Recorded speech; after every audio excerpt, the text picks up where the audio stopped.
Chegamos ao 6º dia de um mês para viver. E o tema de hoje é arriscando-se para encontrar a grandeza. William Shedd diz: um navio está em segurança no porto, mas não é para isso que servem os navios. Carrie e Chris Schock contam a seguinte história.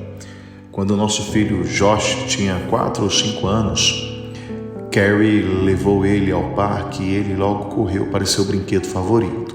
Me põe no macaqueiro, disse o garoto. E só para a gente contextualizar, o macaqueiro é aquele brinquedo que a criança fica pendurada e vai passando de um lado para o outro. Carrie então disse que ele levantou o seu filho e ele segurou nas barras.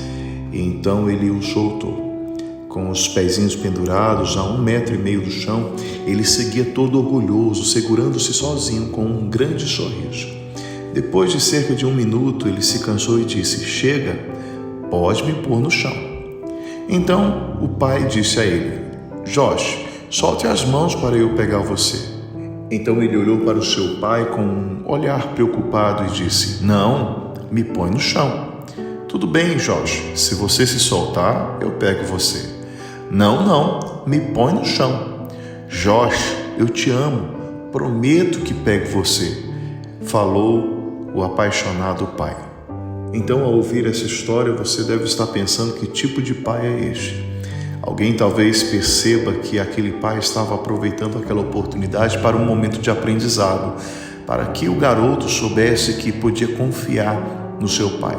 Se simplesmente se soltasse, o pai estaria ali ao seu lado. Mas aquele pequeno garoto segurou a barra com toda a força, continuou segurando até os dedos ficarem brancos e não conseguir mais aguentar, até que finalmente ele se soltou e o pai o pegou.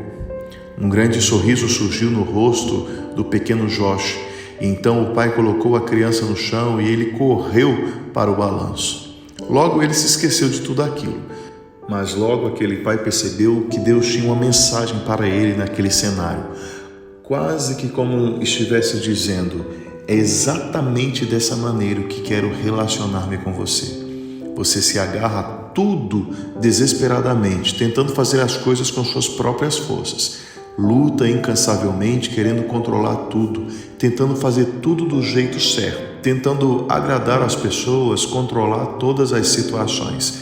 Você se agarra e pensa que não há ninguém para pegá-lo, e então conclui que é melhor segurar firme e apertar as mãos. Enquanto você fica pendurado com os dedos esbranquiçados, eu digo: solte, vou pegar você. Relaxe, eu prometo, amo você e vou pegá-lo. Às vezes nos esforçamos demais para manter tudo funcionando como a gente acha que deveria ser, enquanto Deus está ali o tempo todo nos dizendo: criei você com minhas próprias mãos, fiz você com um propósito em mente e morri para recuperá-lo. Por que não confia em mim? Entreguei minha vida por você, sou o Deus do universo. Você pode simplesmente se soltar, pois eu vou pegar você. Por que temos tanta dificuldade com isso? Precisamos chegar todos os dias ao ponto em que percebemos que não podemos controlar tudo na vida e precisamos soltar-nos e nos render a Deus. Ele sempre nos pega e é nesses momentos que sentimos sua paz e força em meio às pressões da vida. Já de início, é importante nós refletirmos. Neste exato momento, a que você está se agarrando e o que precisa abandonar para seguir adiante na vida? O que impede você de confiar que Deus irá segurá-lo? Bom, a única maneira de se arriscar para encontrar a grandeza é confiar em Deus em cada área da vida.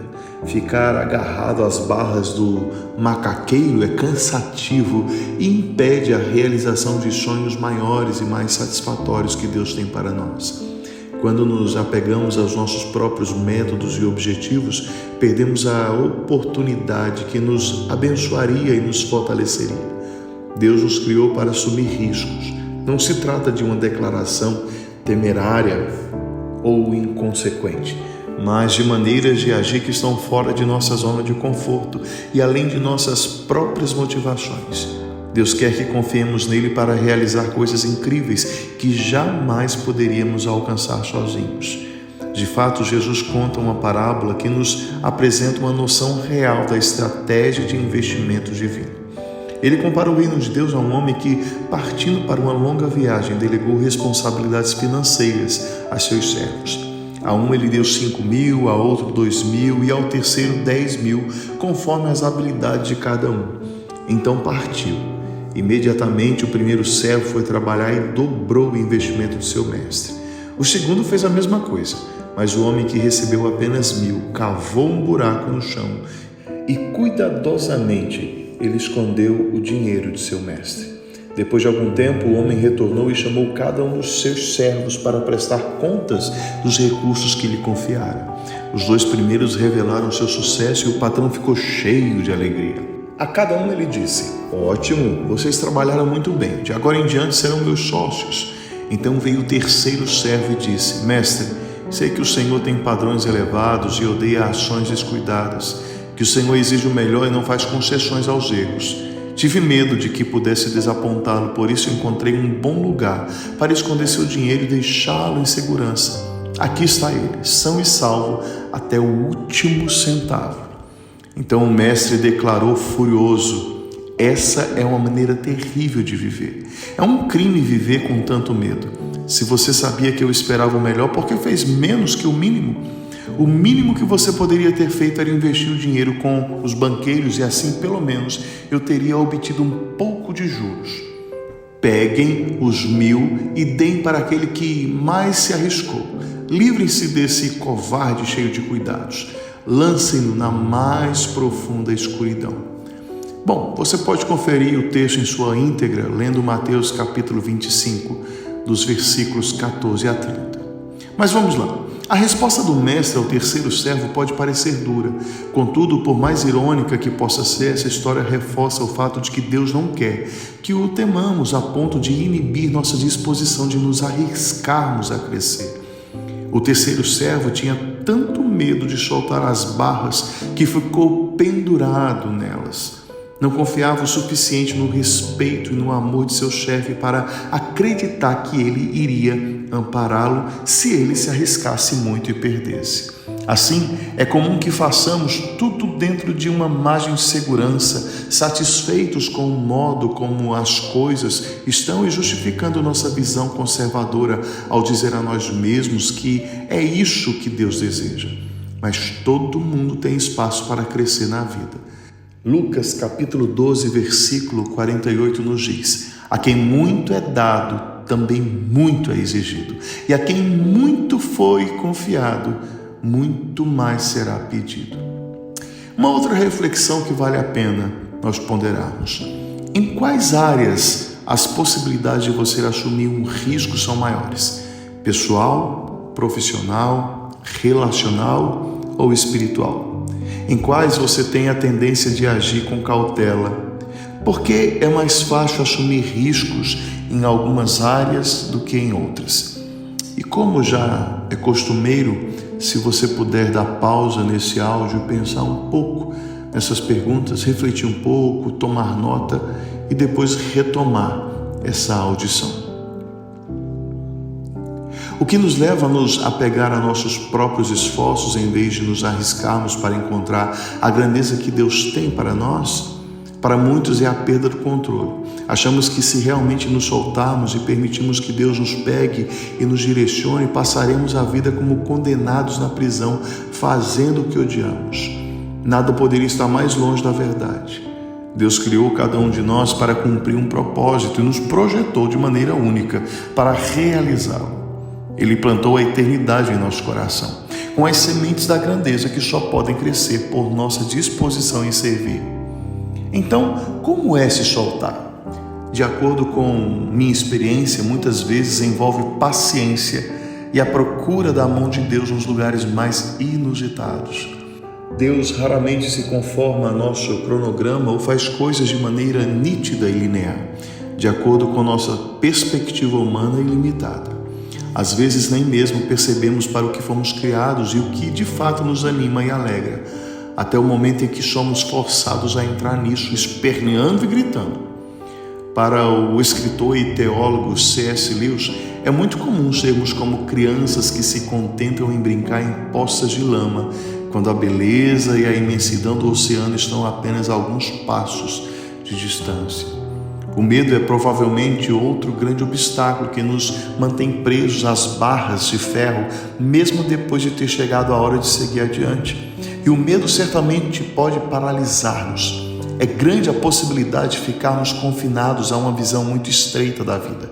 Fica difícil imaginar como sobreviver se as coisas não forem como desejamos. Nossa perspectiva fica limitada e não inclui possibilidades que parecem improváveis e até mesmo impossíveis quando tratadas de acordo com os nossos planos. Todos nós já ouvimos histórias de celebridades e empresários de sucesso que fracassaram terrivelmente no início da carreira, até se depararem, por acaso, com novas aventuras para as quais eram naturalmente talhados. Henry Ford não foi um bom empresário, faliu 5 vezes, mas foi um engenheiro visionário. Oprah Winfrey foi despedida do emprego de repórter de televisão antes de lançar seu famoso e bem-sucedido programa e construir seu vasto império. De fato, se olharmos para a vida de pessoas de sucesso, tanto personagens históricos quanto pessoas da atualidade, não encontraremos a ausência de fracasso, medo ou dor. Pelo contrário, encontraremos o denominador comum da perseverança e do propósito convergindo para motivar e inspirar uma caminhada para a frente. Essas pessoas foram adiante mesmo com medo, não apenas passando pelos fracassos, mas aprendendo com eles. A palavra do Senhor nos diz que o perfeito amor lança fora todo medo. 1 João capítulo 4, versículo 18. A Bíblia não diz que a perfeição expulsa o medo, nem que o amor perfeito garante o sucesso como queremos. Quando conhecemos o amor de Deus, o cuidado e a compaixão de um Pai amoroso que anseia que confiemos nele, então podemos soltar-nos. Seu amor é muito maior que o nosso medo. Quando um de meus filhos vai mal numa prova de matemática, por exemplo, ou não vai para a cama na hora certa, não deixo de amá-lo. Dependendo das circunstâncias e da razão do fracasso, elas podem ser excelentes oportunidades de aprendizado. Da mesma forma, Deus se deleita em perdoar nossos fracassos e transformar nossos erros, cometidos por rebeldia ou por boa fé. Olhe para Davi e Batseba. Adultério, assassinato, negação e finalmente confissão de pecados e arrependimento. Mas Deus transformou um erro incrivelmente egoísta e destrutivo em algo poderoso e vivificante. Batseba foi a mãe de Salomão e ela está na linhagem de Davi, da qual Jesus descende. Batseba é até mesmo mencionada na genealogia de Cristo, registrada no início do Evangelho de Mateus. E você pode conferir isso lá no capítulo 1, versículo 6. Uma das mais notáveis semelhanças entre as pessoas que conheço e as que se aproximam do fim da vida é a maneira como elas enfrentam seus temores e assumem riscos. Muitos dos adiamentos que fazemos servem apenas para manter a vida segura, confortável e, eu arrisco a dizer, medíocre. A difícil ligação telefônica para um parente afastado ou um ente querido, a conversa com os filhos sobre temas importantes, pedir perdão por alguma coisa da qual nos arrependemos ou deixamos de fazer, agir espontaneamente, viver um momento, tomar um sorvete numa tarde quente e ensolarada. Perdemos muitos momentos pequenos e grandes quando não estamos dispostos a romper o padrão de seguir pelo caminho de menor resistência e tentar coisas maiores. Mas se soubéssemos que nossos dias estão contados e de repente nossas prioridades se mostrassem claras, seria muito mais fácil ouvir o chamado de Deus e mergulhar. Não nos preocuparíamos com o que os outros pensam ou dizem de nós, com o fracasso ou o desperdício de tempo, porque reconheceríamos que o arrependimento pesaria mais do que isso.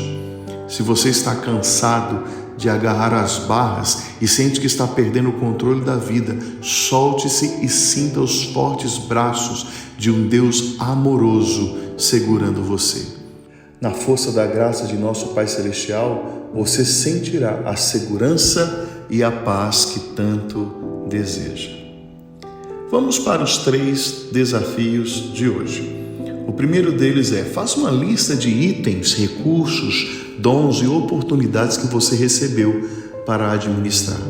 Ao lado de cada um, descreva a maneira como os obteve. Por exemplo, nasceu com eles, recebeu-os de alguém, trabalhou por eles, etc. Anote a parcela de controle que você teve na maneira como eles lhes foram entregues. E por fim, anote como acredita que Deus gostaria que você investisse cada item da lista e como pode fazer esse investimento. Segundo desafio: quando você se decepcionou com Deus? Em que momento ele não foi até você da maneira que esperava? Como isso afetou seu relacionamento com ele? Como você pode depositar confiança nele como seu pai amoroso, mesmo se sentindo decepcionado? Passe um tempo em oração hoje, falando de sua decepção e frustração e pedindo ajuda para confiar mais no Senhor. Terceiro desafio: cite um risco que acredita que Deus está pedindo para você assumir nesse exato momento da vida. Escreva seus temores quanto a assumi-lo. Descreva o que de pior pode acontecer se você assumir esse risco e falhar. E ore para que Deus o ajude a enfrentar seus medos de modo que possa fazer o que Ele deseja. Que Deus te abençoe e amanhã nós estaremos de volta com o 7º dia.